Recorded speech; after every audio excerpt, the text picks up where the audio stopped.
guys, welcome back to my channel. Today, I am going to do a book talk on City of Bones, the first book in the Mortal Instruments series by Cassandra Clare. As you guys might know, I am a huge fan of the entire Shadowhunter Chronicles. And as you guys might know, I already did a video where I rant all about the Mortal Instruments and certain aspects that I find really annoying about it, or rather not annoying, but very pleasantly infuriating.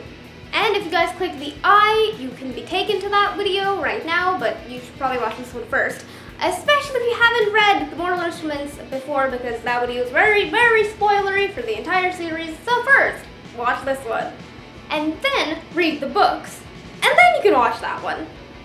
So this is the first book in a series, and the series is about people called the Shadowhunters, who are human-angel hybrids whose entire purpose is to battle demons and keep them away from the humans and keep the humans safe. And this book, City of Bones, is about our protagonist, Clary, who just gets thrown into this magical world when her mother goes missing. So this is my second time reading this book. I am currently working my way through the entire series again, because it's super good. It's probably my second favorite series ever. I think it's beaten out Harry Potter at this point. Or rather, the Shadowhunter Chronicles as a whole has beaten out Harry Potter. The entire Shadowhunter Chronicles, that's like all the books that take place within this world, is huge. There's a prequel called The Infernal Devices, and then there is a sequel to the prequel called The Last Hours, and then there's the main 6 Mortal Instruments books, and then there's the sequel trilogy called The Dark Artifices, and then there's the sequel to that, which is called The Wicked Powers, and most of those haven't come out yet. And there are so many books within this series. You just absolutely fall in love with this world. Cassandra Clare is just really good at making you fall in love with characters. And if anyone is even remotely interested, I would completely recommend this series. The first book is probably the worst out of every single book in Shadowhunter Chronicles. They just keep getting better and better and better. So if anyone's a fan of urban fantasy, or if they're a fan of just really good books, then I would definitely recommend this, especially if you really like series and really like very character-driven books. I would definitely recommend this series. I would recommend this series to absolutely anybody in the entire world because I love it so much. The characters are very well developed and interesting, and the world is also very well developed and interesting. There are so many different layers to this world. The culture of the Shadowhunters is very different to, well, maybe not very different, but it is different to the Mundanes. As it's like basically Mundanes are like the Muggles of this world. So they call regular humans Mundanes. And yeah, the mundane culture and like Shadowhunter culture are really different, and the world building is fantastic. So yes, I can't say enough good things about this series. So if you have been considering reading it, I would definitely recommend it. It's definitely a bit of a time commitment because there are so many that if you fall in love, then you have to read over 18 books. Really, there's like 20 at this point, 21 I guess. Yeah, there's like 21 if you include the 3 companion books. Like, let's see, 9 of them haven't come out yet. I will be reading this series for such a long time, and I was really late to the bandwagon through 2 as well. So usually I read books from the library, and then if I really, really like them, then I buy them. And of course I really, really like these, so I bought them. And oh my god, these are the new covers, and they're so pretty. Look at that. Oh yeah, also, I just finished The Infernal Devices, and every time I finish a book series, I like do nails based on them. So check out my Instagram if you want to see the nails I did for the Mortal Instruments. Anyways, so I just finished The Infernal Devices, and look, I did Infernal Devices nails. There's Magnus, and there's Jessamine, and Sophie, and which one's that, Charlotte? Why do I literally always forget Charlotte's name? There's Henry, and then that one's Mortbane, and then there's Tessa, and Will, and Jem, and see that the Parabata rune on them. There we go. And then that's Cecily. And yeah, it's so pretty. There's Jace Wayland, and then here, whoops, there. That's the spine. All the spines fit together, and you get this beautiful picture on the back. I love it. It's like the new Harry Potter covers. Oh, I love those so much. We already own Harry Potter, so I don't think I can buy them again. Once I was trying to buy I was like this close to buying another copy of Skullduggery Pleasant. I didn't. My mom talked me out of it. But I would need all the covers. They're all so pretty. And yeah, I want the new Harry Potter covers, like beautiful box set. For whatever, like unless I buy a box set, I can never get matching covers. I just have so much, oh my god, I need an extra bloopers video for this. I'm just rambling on and on and on. I need to get to the actual book talk part. How long has this been going on? 17 minutes. I have been rambling on for 17 minutes. I am so sorry, me in the future editing this. So I think I rambled on enough for you non-spoilery people. So if you have not read this, from now on I'm just going to be talking, having a discussion with the people who have read it. So if you haven't read it, go read it and then come back. Or if you don't plan on reading it at all and you just like to see my face more, just keep watching. So I do have a couple problems with this book in particular. Not the whole series. This is the worst book in the series in my opinion. It just keeps getting better and better. It's a great book, but it just keeps getting better. One of my problems is that I couldn't relate to Clary. I just didn't think she was a very relatable character to me. The way that she deals with going into the magical world, and it has a lot to do with like her mother being missing. Her mind is like really set on finding her mother, but she's like totally doesn't care about this magical world at all. She's like, oh, Shadowhunters exist, Downworlders exist, like, oh, that's okay, just fine, give me my mother. And that's great, I do get it, but I couldn't personally really relate to her. I could relate to a lot more characters, more like Simon, Alec in the later books, not in this one. Clary throughout the entire series isn't the most relatable to me, and that is okay. I think she's a really fantastic character, but that's just one slight problem I had. But there was a certain point in the book where it was really strange that suddenly, when Jace was captured, her entire attention was like, oh my god, I really need to like rescue Jace. And it didn't really occur to her that she might find her mother there. And she like, at that point, she had like only been thinking, oh my god, my mother, my mother, my mother. And then suddenly, she, like her entire mind just changes and she's like, her priority is Jace. Which is kind of interesting to me because she spends the entire book just thinking about like, I need my mother, and then suddenly her entire mindset is like, her entire mind is set on Jace, which is again fine, but it's another little aspect that makes her not as relatable to me. When I read this book for the first time, I didn't mind the info dumps as much. Like for some reason, I thought, oh my god, these like so many plot twists. Like I liked it. I liked all the different plot twists. But the second time I read it, I found that the plot dumps, the info dumps were just a little bit more tedious. Like since I knew the entire story and plot already, they didn't capture my attention as much. I just think Cassandra Clare could have done the info dumps a little bit better. I can't really think of an example of a book that like does info dumps really well. Actually, you know, I do. Cinder.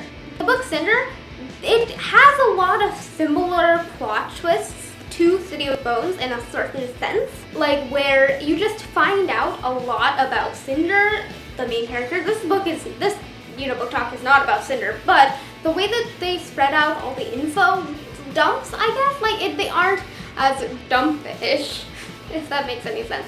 Like, they don't feel as tedious. Maybe I'll feel differently when I reread Cinder, because I liked it. I'm definitely gonna reread it. Because I love rereading. I'm one of those people, I love rereading. So I think that she could have done the info dumps a little bit better.